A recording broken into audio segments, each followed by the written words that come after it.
ini dari sempadan danau.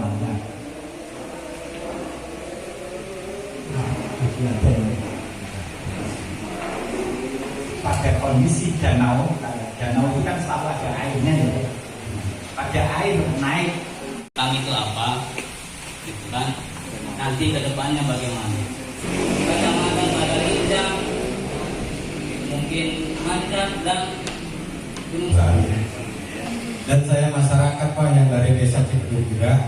Sedangkan kawasan itu tetap 3.500, jadi nggak tambah itu rumah bapak, tenang aja Pak. Jadi di sini juga tadi kalau nggak salah tidak ada pengusiran Pak. Ini cuma pembuatan dari sepadan dari danau itu sendiri. Jangan berpikir jauh dulu kayak gitu. Ada kekeliruan, Bapak bisa koreksikan sama-sama lagi sama dari kami untuk diperbaiki ke depan.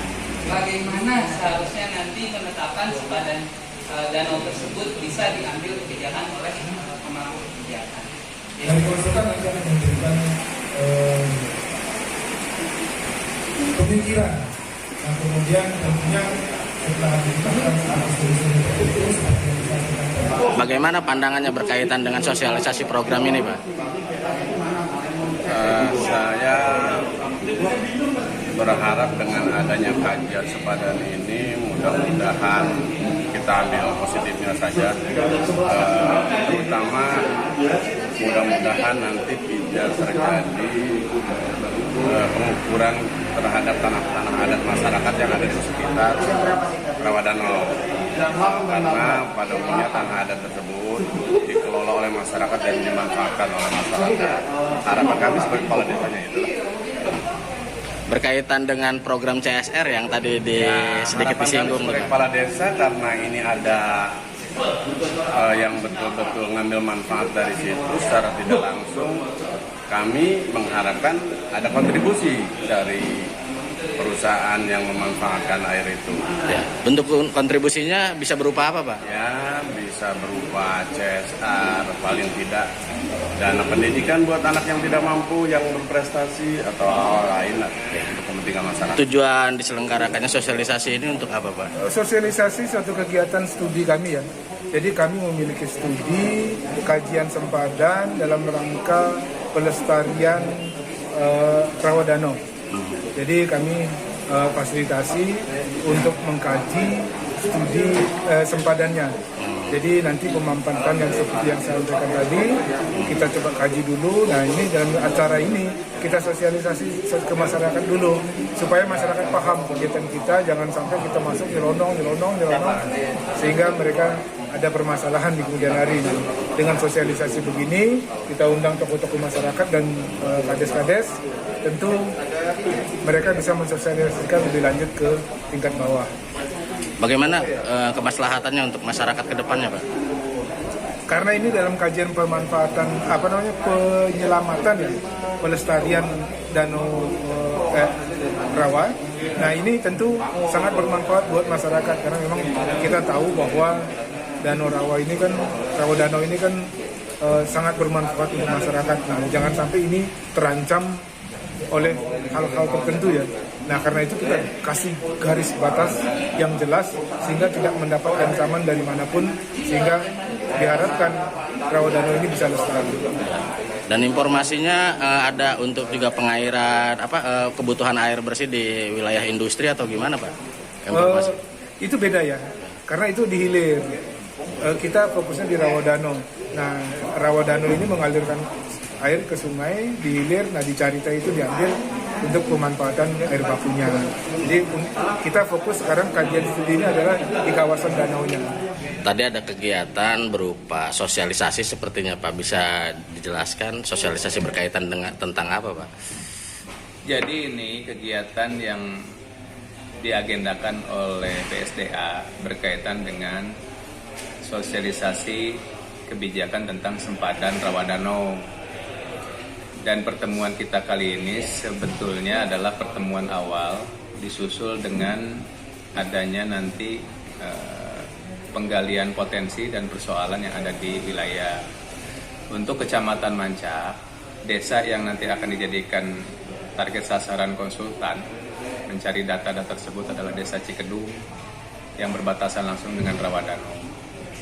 Nah, sesudah ini tentu ada pemaparan dari konsultan dari PT Geodinamik memaparkan hasil temuan mereka di lapangan, dan itu akan dijadikan rekomendasi kepada BSDA untuk ditindaklanjuti dan diterbitkan kebijakan tentang sempadan Rawadano itu. Nah, ada kekhawatiran tadi dari pihak audien berupa hal-hal yang lain yang mungkin bisa dijelaskan lebih rinci oleh Pak Camat di sini. Karena secara standar bahwa sempadan Rawadano itu diambil dari titik air tertinggi 50 meter ke darat. Tentu saja di situ nanti ada beberapa aspek keagrariaan yang harus dicari jalan keluarnya. Karena di situ pasti ada hak milik adat atau hak milik masyarakat yang mungkin masuk ke dalam wilayah sempadan itu. Saya kira persoalan terbesarnya di proses sosialisasi ini adalah bagaimana mendudukkan mereka, baik BSDA, provinsi, kemudian kita di wilayah, untuk sama-sama mencari win-win solution, kan? Sama-sama mencari titik temu, dan semoga harapan saya semua pihak mau bekerja sama untuk mengeliminir persoalan di masa yang akan datang, karena kita kan tidak akan hidup selamanya ya. Tetapi nanti ahli waris kita, cucu kita yang mewarisi apa yang kita lakukan hari ini sebagai pengamanan terhadap kawasan cagar alam yang luar biasa ini, yang bernama Rawadano itu menjadi warisan yang turun-temurun, sehingga anak cucu kita sama-sama ikut serta memelihara Rawadano sebagai kawasan cagar alam. Nah, berkaitan dengan dibahas juga tentang kontribusi dan ini informasinya adalah ada kekhawatiran untuk pengairan di wilayah-wilayah industri juga, Pak, menurut informasi yang kami dapat di lapangan. Kalau berkaitan dengan kawasan Rawadano kemudian dijadikan salah satu sumber mata air, saya harus dalami dulu. Karena nih saya baru 1,5 bulan di sini. Masih menjabat sebagai pelaksana tugas camat. Tetapi satu kali lagi, karena tadi dari rekan-rekan PT KTI juga hadir, semoga nanti PT KTI juga berkenan untuk membuka diri, sama-sama mencari jalan keluar yang terbaik. Karena bagaimanapun semua kan menerima manfaatnya nih. PT KTI menerima manfaatnya sebagai salah satu cadangan air mereka. Nah, kami yang di wilayah ini kan juga punya itu. Tapi sejauh ini bisa dipastikan bahwa program ini adalah lebih banyak manfaatnya untuk masyarakat ya, Pak? Ya harus. Kita bukan memastikan, harus ini. Karena apa? Karena di sini nih yang menjadi pokok pemikiran kita adalah masyarakat. Bagaimana masyarakat memperoleh manfaat, dan itu sudah disampaikan berulang-ulang, baik oleh kepala balai, baik dari perwakilan dari KSDA, bahwa yang terpenting itu adalah bagaimana kita hadir di masyarakat dan memberikan manfaat yang sebesar-besarnya kepada masyarakat. Oke, terima kasih Pak Camat.